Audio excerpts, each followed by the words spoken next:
আসসালামু আলাইকুম ওয়া রাহমাতুল্লাহি ওয়া বারাকাতুহু। প্রিয় বন্ধুরা, কেমন আছেন সবাই? আশা করি মহান আল্লাহ তাআলার অশেষ রহমতে আপনারা সকলেই ভালো আছেন। আজকের ভিডিওতে জানাবো হযরত উযাইর আলাইহিস সালামের জীবনে ঘটে যাওয়া একটি বিস্ময়কর ঘটনা।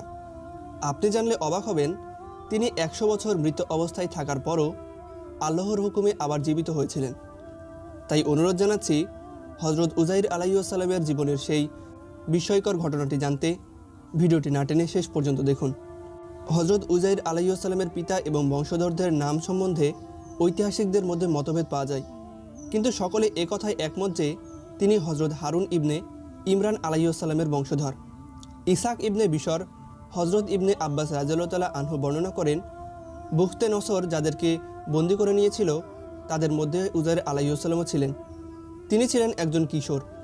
যখন তিনি 40 বছর বয়সে উপনীত হন, তখন আল্লাহ তাকে হিকমত দান করেন। সেই সময় তাওরাত কিতাবে তার চেয়ে বিজ্ঞ পণ্ডিত আর কেউ ছিল না। ইসহাক ইবনে বিশর আবদুল্লাহ ইবনে আব্দুস সালাম রাদিয়াল্লাহু তাআলা আনহু বর্ণনা করেন, উযাইর আলাইহিস সালাম হলেন আল্লাহর সেই বান্দা যাকে তিনি 100 বছর মৃত অবস্থায় রেখে পুনরায় জীবিত করেছিলেন। একবার উযাইর আলাইহিস সালাম তার ক্ষেত খামার ও বাগবাগিচা দেখার জন্য ঘর থেকে বের হন। সেখান থেকে প্রত্যাবর্তনকালে দ্বিপ্রহরের সময় একটা বিধ্বস্ত বাড়িতে তিনি বিশ্রাম নেন। তার বাহন ছিল গাধা। তিনি তার পিঠ থেকে নিচে অবতরণ করলেন। তার সাথে একটি ঝুড়িতে ছিল ডুমুর এবং অন্য ঝুড়িতে ছিল আঙুর।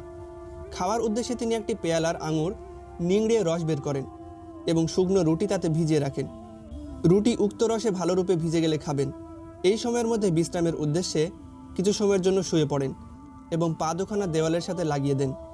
এই অবস্থায় তিনি বিধ্বস্ত ঘরগুলোর প্রতি লক্ষ্য করলেন, যার অধিবাসীরা ধ্বংস হয়ে গেছে।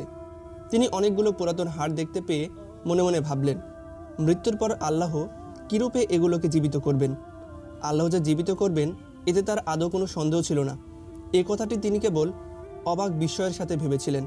এরপর আল্লাহ মৃত্যুর ফেরেশতাকে পাঠিয়ে তার রূহ কবজ করান এবং 100 বছর পর্যন্ত মৃত অবস্থায় রেখে দেন। 100 বছর পূর্ণ হলে আল্লাহ উযাইর আলাইহিস সালামের কাছে ফেরেশতা পাঠিয়ে দেন। এই দীর্ঘ সময়ে বনে ইসরায়েলের মধ্যে অনেক পরিবর্তন সাধিত হয়ে গিয়েছিল এবং তাদের ধর্মের মধ্যে অনেক বেদাতের প্রচলন করেছিল। যাই হোক, ফেরেশতা এসে উযাইর আলাইহিস সালামের কলব ও চক্ষুদয় জীবিত করলেন, যাতে কীভাবে আল্লাহ মৃতকে জীবিত করবেন তা স্বচক্ষে দেখেন ও অন্তর দিয়ে উপলব্ধি করেন। এরপর ফেরেশতা উযাইর আলাইহিস সালামের বিক্ষিপ্ত হাড়গুলো একত্র করে তাতে গোশত লাগালেন, চুল পশম যথাস্থানে সংযুক্ত করলেন এবং চামড়া দ্বারা সমস্ত শরীর আবৃত করে দিলেন। সবশেষে তার মধ্যে রূহ প্রবেশ করালেন। তার দেহ এভাবে তৈরি হচ্ছে তা তিনি প্রত্যক্ষ করছিলেন এবং অন্তর দিয়ে আল্লাহর কুদরত উপলব্ধি করছিলেন। উযাইর আলাইহিস সালাম উঠে বসলেন।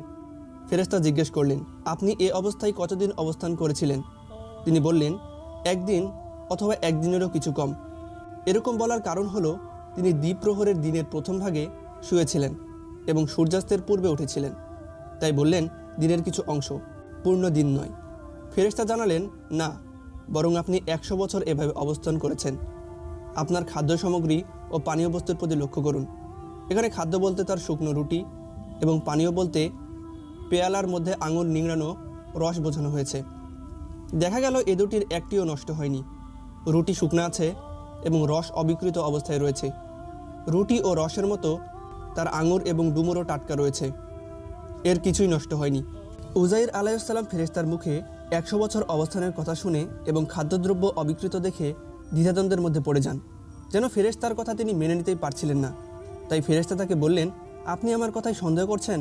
তাহলে আপনার গাধাটির প্রতি লক্ষ্য করুন। উযাইর আলাইহিস সালাম দেখলেন তার গাধাটি মরে পচে গলে প্রায় নিশ্চিহ্ন হয়ে গিয়েছে। হাড়গুলো পুরাতন হয়ে যত্রতত্র বিক্ষিপ্ত হয়ে পড়ে রয়েছে। এরপর ফেরেশতা হাড়গুলোকে আহ্বান করলেন। সঙ্গে সঙ্গে হাড়গুলো চতুর্দিক থেকে এসে একত্র হয়ে গেল। ফেরেশতা সেগুলো পরস্পরের সাথে সংযুক্ত করে দিলেন। উযাইর আলাইহিস সালাম তাকিয়ে তাকিয়ে দেখছিলেন। এরপর ফেরেশতা উক্ত কঙ্কালে রগ, শিরা উপশিরা সংযোজন করেন, গোশত দ্বারা আচ্ছাদিত করেন এবং চামড়া ও পশম দ্বারা তা আবৃত করেন। সবশেষে তার মধ্যে রূহ প্রবেশ করান। ফলে গাধাটি মাথা ও কান খাড়া করে দাঁড়ালো এবং কিয়ামত আরম্ভ হয়ে গেছে ভেবে চিৎকার করতে লাগলো।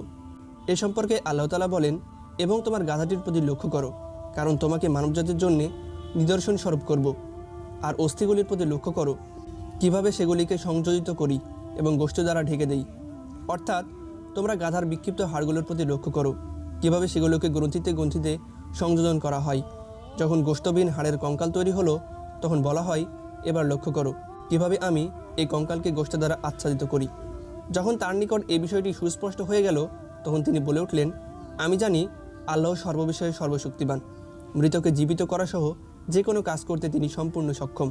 এরপর উজাইর আলাইহিসসালাম উক্ত গাধার পিঠে আরোহণ করে নিজ এলাকায় চলে যান। কিন্তু সেখানে তিনি কোনো লোককে চিনতে পারছেন না, আর তাকেও দেখে কেউ চিনতে পারছে না। নিজের বাড়িঘরও তিনি সঠিকভাবে চিনে উঠতে পারছিলেন না। অবশেষে ধারণার বশে নিজের মনে করে এক বাড়িতে উঠলেন। সেখানে অন্ধ ও পঙ্গু এক বৃদ্ধকে পেলেন। তার বয়স ছিল 120 বছর। এই বৃদ্ধা ছিল উজাইর আলাইহিসসালামের পরিবারের দাসী। 100 বছর পূর্বে তিনি যখন বাড়ি থেকে বের হয়ে যান, তখন এই বৃদ্ধার বয়স ছিল 20 বছর এবং উজাইর আলাইহিসসালামকে সে চিনত। বৃদ্ধ বয়সে উপনীত হলে সে অন্ধ ও পঙ্গু হয়ে যায়। উজাইর আলাইহিসসালাম জিজ্ঞেস করলেন, হে বৃদ্ধা, এটা কি উজাইরের বাড়ি? বৃদ্ধা বলল, হ্যাঁ, এটা উজাইরের বাড়ি। বৃদ্ধা মহিলাটি কেঁদে ফেলল এবং বলল, এতগুলো বছর কেটে গেল, কেউ তার নামটি উচ্চারণও করে না, সবাই তাকে ভুলে গিয়েছে।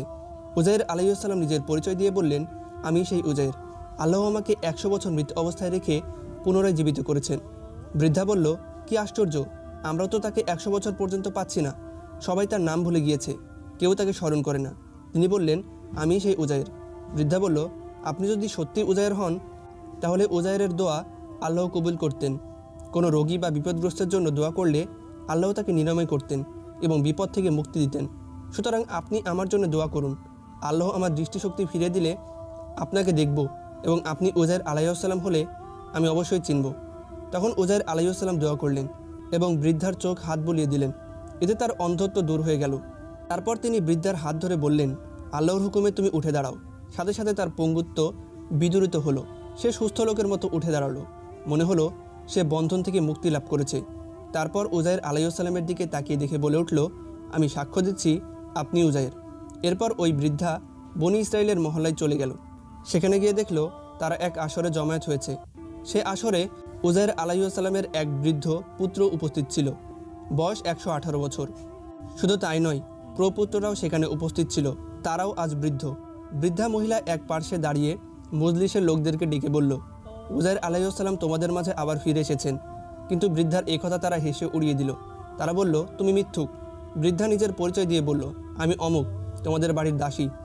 উজাইর আলাইহিসসালাম এসে আমার জন্য আল্লাহর নিকট দোয়া করেছেন। আল্লাহ তাআলা আমার দৃষ্টিশক্তি ফিরিয়ে দিয়েছেন এবং পঙ্গু পা সুস্থ করে দিয়েছেন। উজাইর আলাইহিসসালাম বলেছেন, আল্লাহ তাকে 100 বছর মৃত অবস্থায় রেখে আবার জীবিত করে দিয়েছেন। একথা শোনার পর লোকজন উঠে উজাইর আলাইহিসসালামের বাড়িতে গেল এবং তাকে ভালো করে দেখল। উজাইর আলাইহিসসালামের বৃদ্ধ পুত্র বলল, আমার পিতার 2 কাঁধের মাঝে একটি কালো তিল ছিল, সুতরাং সে কাঁধের কাপড় উঠিয়ে তিল দেখে তাকে চিনতে পারল। বলল, ইনি আমার পিতা উজাইর। তখন বনি ইসরায়েলের লোকজন উজাইর আলাইহিসসালামকে বলল, আমরা শুনেছি আপনি ব্যতীত অন্য কোনো লোকের তাওরাত কিতাব মুখস্থ ছিল না। এদিকে বুখতেনসর এসে লিখিত তাওরাতের সমস্ত কপি আগুনে জ্বালিয়ে দিয়েছে, একটি অংশ অবশিষ্ট নেই। সুতরাং আপনি আমাদের জন্য একখানা তাওরাত লিখে দিন। বুখতেনসরের আক্রমণকালে উজাইর আলাইহিসসালামের পিতা শারুখা তাওরাতের একটি কপি মাটির নিচে পুঁতে রেখেছিলেন, কিন্তু সেই স্থানটি কোথায় উজাইর আলাইহিসসালাম ব্যতীত আর কেউ জানত না। সুতরাং তিনি উপস্থিত লোকদেরকে সাথে নিয়ে সেই স্থানে গেলেন এবং মাটি খুঁড়ে তাওরাতের কপি বের করলেন। কিন্তু এতদিনে তাওরাতের পাতাগুলো নষ্ট হয়ে সমস্ত লেখা মুছে গিয়েছে। এরপর তিনি একটি বৃক্ষের নিচে গিয়ে বসলেন। বনি ইসরায়েলের লোকজনও তার পাশে গিয়ে ঘিরে বসল। কিছুক্ষণের মধ্যে আকাশ থেকে 2টি নক্ষত্র এসে তার পেটের মধ্যে প্রবেশ করে। এতে গোটা তাওরাত কিতাব তার স্মৃতিতে ভেসে উঠল। তখন বনি ইসরায়েলের জন্যে তিনি নতুনভাবে তাওরাত লিখে দিলেন। এসবের জন্যে অর্থাৎ নক্ষত্রদ্বয়ের অবতরণ ও কার্যক্রম, তাওরাত কিতাব নতুনভাবে লিখন ও বনি ইসরায়েলের নেতৃত্ব গ্রহণের কারণে ইহুদেরা উজাইর আলাইহিসসালামকে আল্লাহর পুত্র হিসেবে আখ্যায়িত করে। হযরত উজাইর আলাইহিসসালাম হিজকিল আলাইহিসসালামের সাওয়াদ এলাকায় বসে তাওরাত কিতাবের পুনর্লিখন কাজ সম্পন্ন করেছিলেন। যে নগরীতে তিনি ইন্তেকাল করেছিলেন তার নাম সাইরাবাজ। প্রিয় বন্ধুরা, আজকের ভিডিওটি এই পর্যন্তই। শীঘ্রই দেখা হবে নতুন কোনো তথ্যপূর্ণ ইসলামিক ভিডিও নিয়ে। ততক্ষণ পর্যন্ত ভালো থাকবেন, সুস্থ থাকবেন। আল্লাহ হাফেজ।